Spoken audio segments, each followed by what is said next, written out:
Winning is for the obsessed. You must be obsessed if you want to win. You must be obsessed with the goal, the journey, the outcome, the experience, the rejections, the resilience, the grit. And throughout that journey, as you hit these micro wins, celebrate them and then lock back in. Welcome to the Bedros Keuilian Show.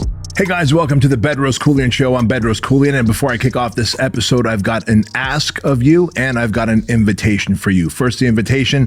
Bedros Keuilian Live is taking place on May 31st in beautiful Anaheim, California. We've got attendees coming out from 13 different countries. So if you want to make more money, you want to grow that business, you want to scale it, you want to build your brand, and you want higher levels of meaning and self-mastery, and you want an awesome experience in your human journey, then you might want to join us at BK Live, where you're going to be able to surround yourself with like-minded winners. The second thing that I'm going to ask you is this. If you're watching this on YouTube, understand that 74% of you watching this right now are not subscribed. If I'm adding any value to your life, if this is helping you transform and change and getting you to think about how you can level up in life, please do me a favor and do these two things. One, subscribe, and two, share this episode so that we can get more people on board with changing and transforming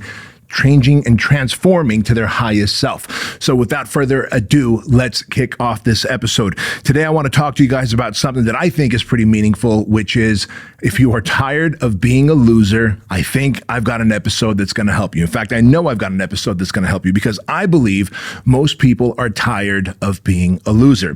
What I mean by that is you probably have big goals and dreams, but all the distractions around you are keeping you in a place of loserville, right?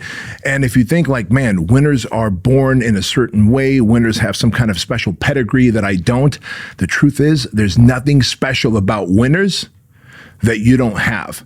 The only difference is winners spent more time dealing with rejection, doing hard things, and being in a position where they had to exercise resilience, focus, and discipline over and over again. It was a very specific choice that winners made. And so once I explain to you how winning in life and in business is formulaic, you're going to be blown away, and then you're going to use this step-by-step process that I have for you to win in any category of life, in your business life, in your health life. If you want to finally get fit, have abs, get jacked, or in a relationship, you're going to be able to win. But first, you have to put away your loser habits, beliefs, and behaviors. And quite honestly, I think for a lot of people, that's the hardest thing. And so let's dive into this. Here's the deal. What do losers do? Because I think if you could start by saying, what does a loser do? Because if you can identify what a loser does in their life, you just kind of do the opposite and you get to where you want to be, right? Well, losers typically hit the snooze button in the morning. They don't just jump out of bed. They grab their phone and they start screen sucking off social media.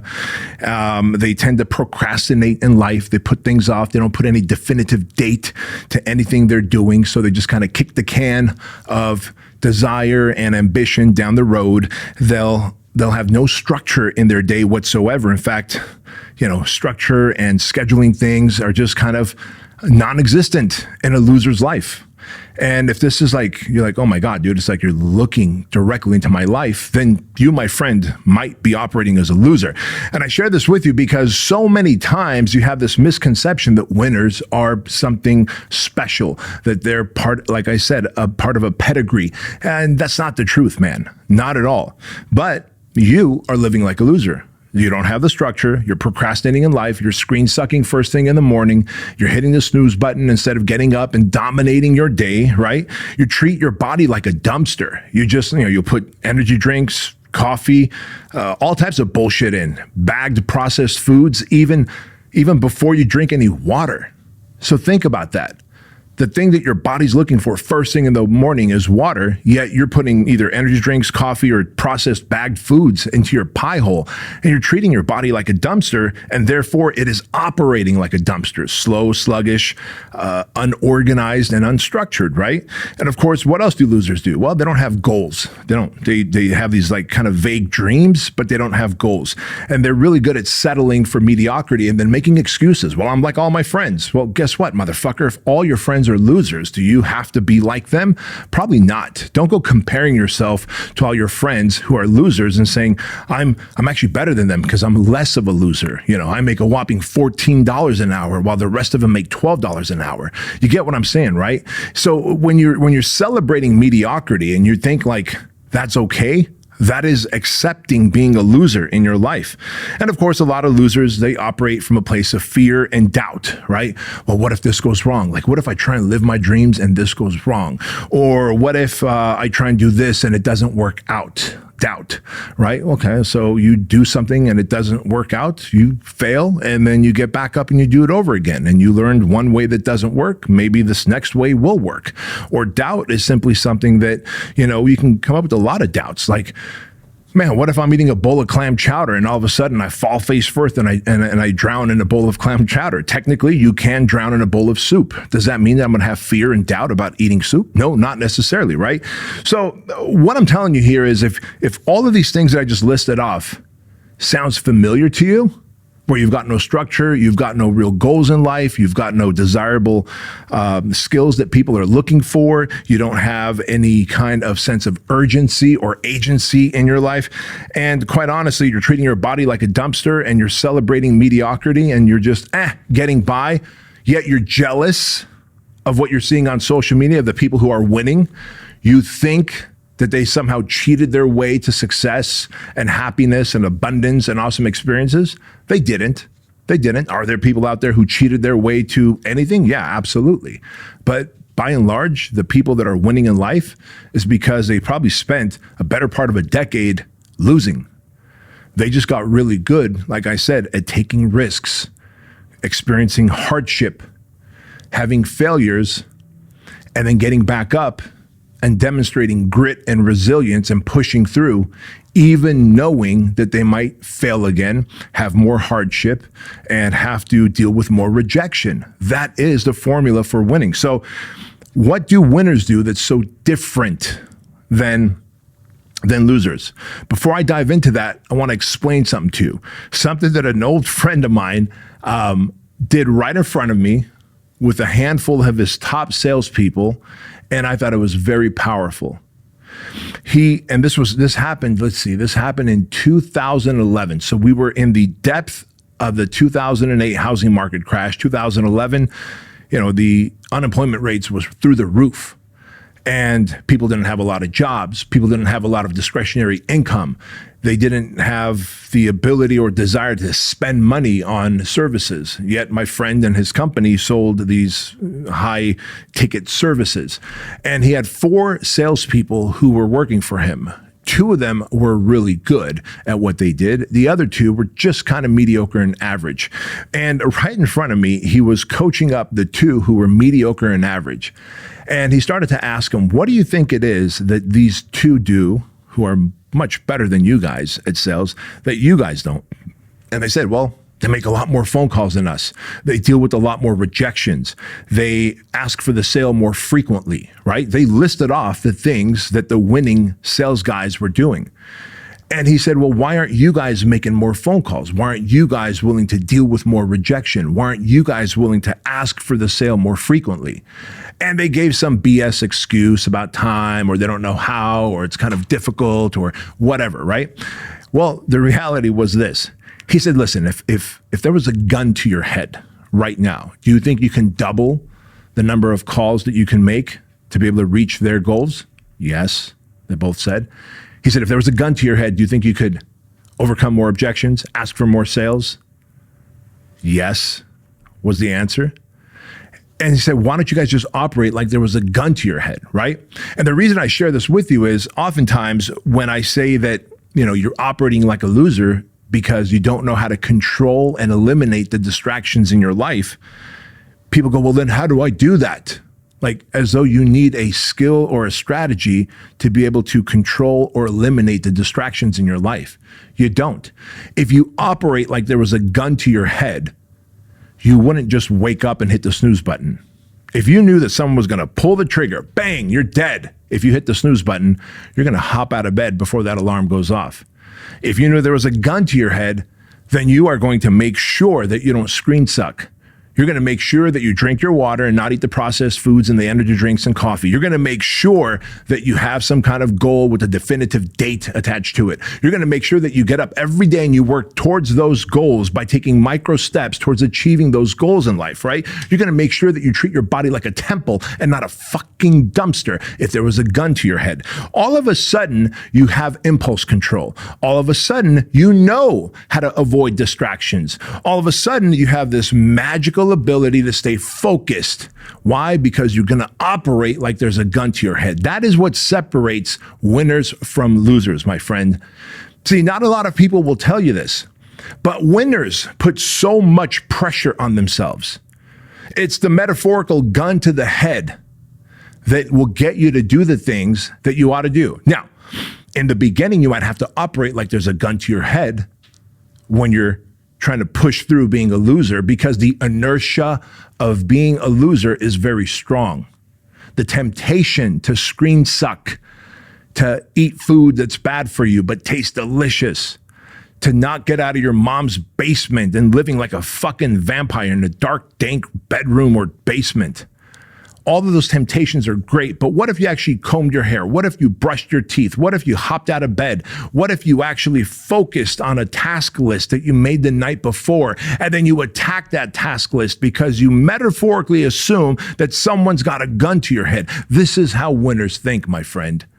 And if you go, well, man, that sounds too extreme, my rebuttal to you is that the extreme lifestyle that you're living of having gelatinous titties and stretch marks around your love handles and being just massively degenerating your body, like that's extreme, don't you think? It's extreme that you should be a formidable man, that you should be someone who's lean and athletic, who's intelligent and well-spoken, who has the means and the ability to manage his finances, who carries some level of emotional intelligence, but you lack all of that and you're a man-child, right? You're still living off of impulsive desires instead of very predictable duties, right? As a man, you have to outline, what are my duties? And your duty is to attack your goals, to chase your dreams, to set dates and deadlines that you want to achieve these. And these dates and deadlines must become non-negotiable for you. So what do winners do? One, they set clear goals and they attach dates and deadlines to it. Number two, they acquire the skills they need to achieve those goals. And if you're thinking, well, I don't know how to acquire that. I don't know why I can't afford a business coach like you, Bedros. You cost $100,000 for a year of coaching. Great. This content is free. There's other tons of content and great YouTube channels and podcasts out there that are absolutely free that do a great job educating you. So yeah, if you hire a coach, I can take you or any great coach can take you and say, here's the game plan for you to achieve the desired outcome. And here's the things you're going to do, and here's the things you're going to avoid. And as a coach, I'm going to hold you accountable. We're going to have our monthly coaching calls, and we're going to have our half days, and I'm going to make introductions and open doors for you. That's what a paid coach would do. But in the absence of paying a coach to do that, you must be the one that holds yourself accountable. You must be the one that creates the structure for yourself. You must be the one that has to go out there, listen to the podcast episodes, read the books, buy the courses, watch the free YouTube videos, and curate the information you need to develop the skills that are needed to achieve those goals, right? Also, winners happen to lock in. And when they lock in, they have zero compromise for distractions. Zero compromise. Yeah, but it's my old friend's birthday. Doesn't matter. You're going to have to miss it. But there's this wedding that I need to go to. Why? Well, they're an old family member. You haven't seen them for a year. Who gives a shit, right? Zero compromise for distractions. You have to eliminate vices. At some point, you're going to have to be a man and realize that pornography, video games, television, social scrolling, alcohol, weed, all these things that you use as distractions to avoid and escape your realities, your frustration of being a loser, they dig you deeper into that hole of being a loser, right? All of those vices that I just listed, you've got to eliminate. Because you may not be addicted to all of them. You might be addicted to some of them, but I can tell you all of them are some form of dependency, meaning you depend on it to fall asleep. You depend on it to take the edge off. You depend on it to relax. I don't know a lot of people who have dependencies and addictions to vices who are also massively successful. Now, I know in the comments, some of you knuckleheads are going to be like, oh, what about so-and-so and so-and-so?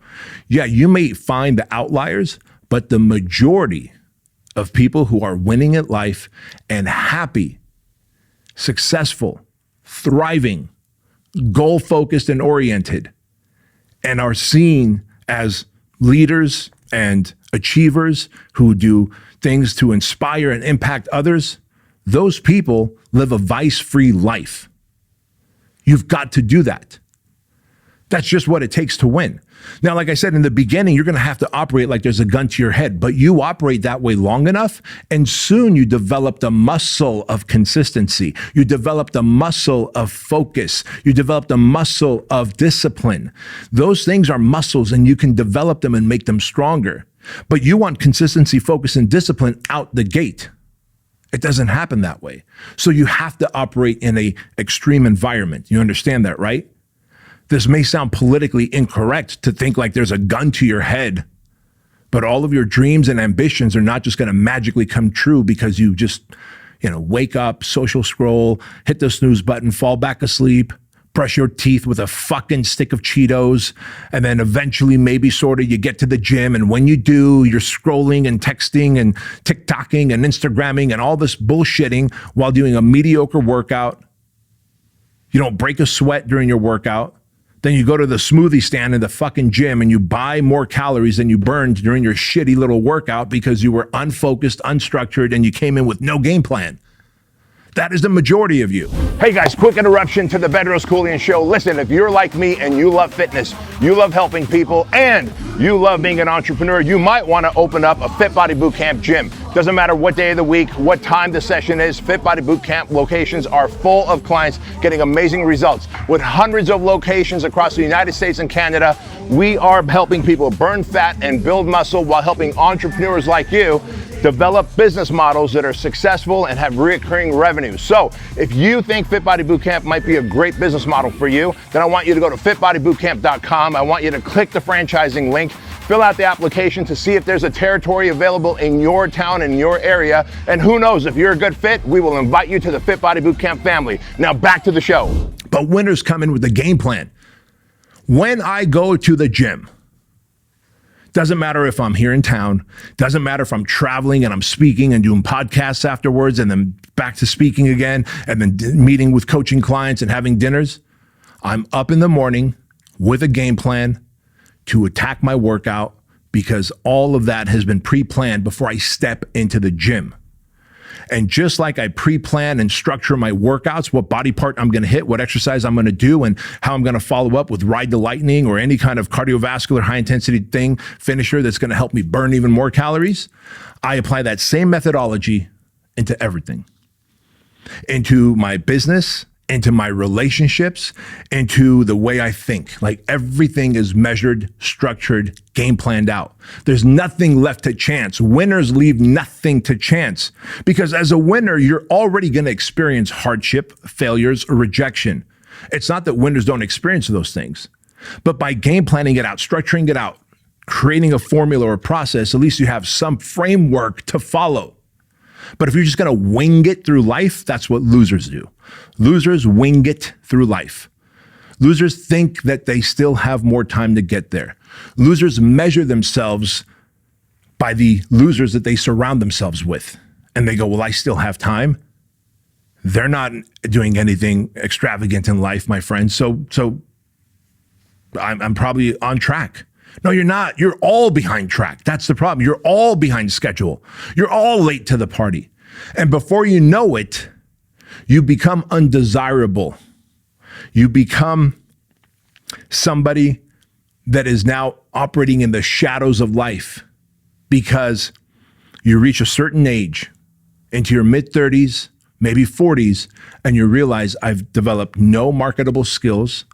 I have no core structure or values or a predictable schedule that I live by that sets me up to win most of the time. And my entire life, I've been living paycheck to paycheck, settling for mediocrity, but scrolling on social media and living through other people's dreams, watching other people have wins, successes, impact and influence others. And motherfucker, I want that for you. I want that for you because winning is formulaic. Because winners also avoid their loser friends. They just cut out the losers out of their life. Winners also execute with relentless determination. Winners are just awesome at executing.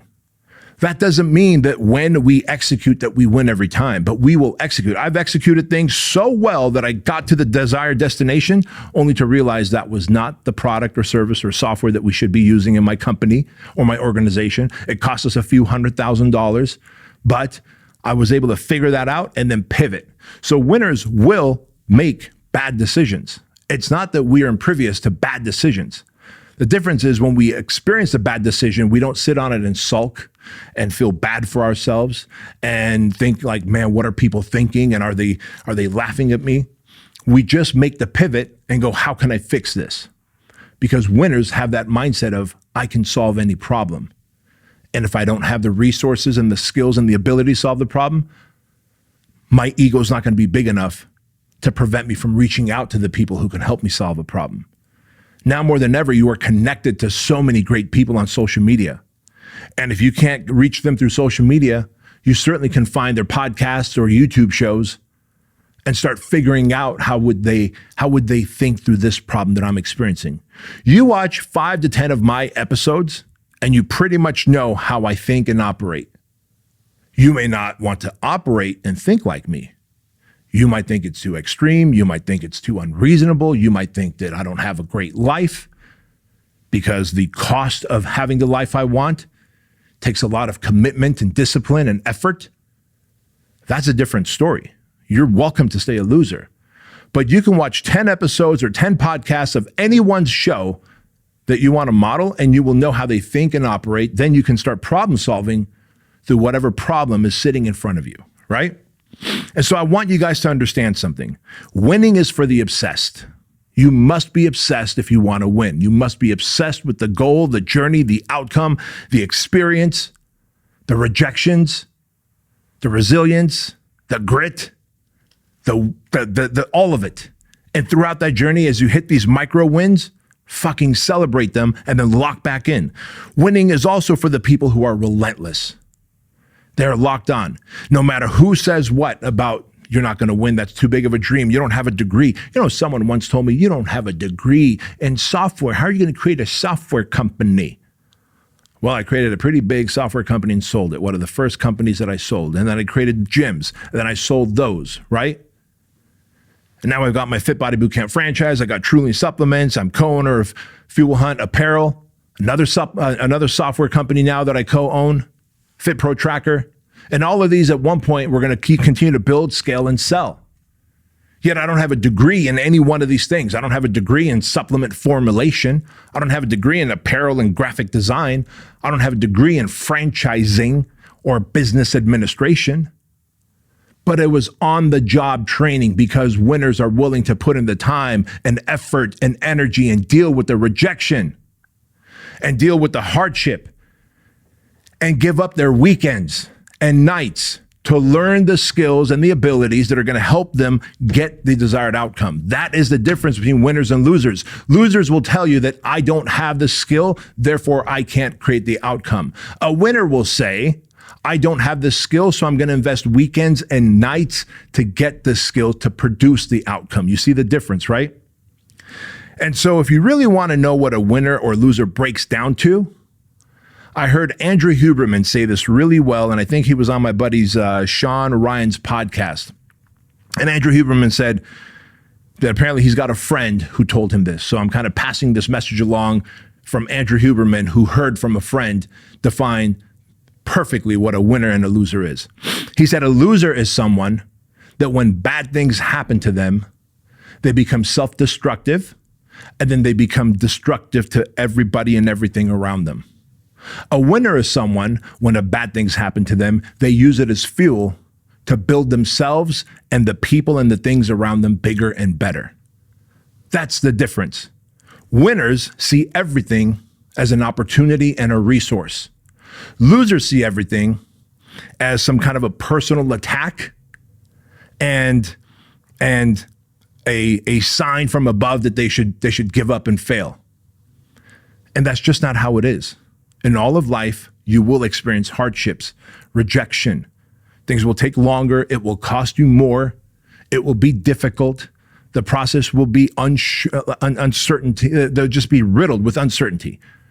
The process is always riddled with uncertainty. No matter how much research you do and you talk to the people who've done it before you, you will experience uncertainty because you going through it today is different than that guy who achieved that same result 10 years ago.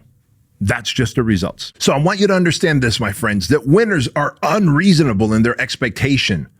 They almost threaten and scare the people around them with your big dreams and visions and goals and ambitions, right? So it's okay to be unreasonable. Winners also sacrifice their weekends. Winners ditch their excuses. Winners show up no matter what, no matter how they feel, if they're tired, if they're uncertain, if they had a loss yesterday, they show up today. And winners have this go to battle mindset, like the same mindset that I have when I go into the gym every day, planned and structured workout that's going to guarantee that I can wring my shirt out at the end of that workout. That is how I enter my work life. That is how I enter my relationships. That is how I enter everything, right? With a plan to attack, to go to battle. Winners always find a way because they embrace the fact that resourcefulness is more important than resources. So I hope that this is hitting home with you. You weren't born a loser. No one has taught you how to be a winner. And losers hit that snooze, screen suck, procrastinate, have no structure. They treat their body like a dumpster. They settle for mediocrity. They live in this place of fear and doubt, and they have vague dreams with no goals and timeline attached. Whereas winners set goals. They're structured. They have zero distractions because there's no compromise where that's concerned. They lock in, they operate like there's a gun to their head, and they avoid the loser friends. They completely eliminate the vices. And more importantly than any of that, they are relentlessly determined to produce the outcome. They're not just giving it a try. They're determined to achieve it, or they will die trying. You see the difference, right? People who are just going to try, they're going to make one attempt, and it's inevitable and guaranteed that you will have a setback or a failure, and then you will quit and go back to being a peasant loser. Winners relentlessly commit to doing the work. They're determined to get the outcome. They execute. And when they fail in the process, they get back up.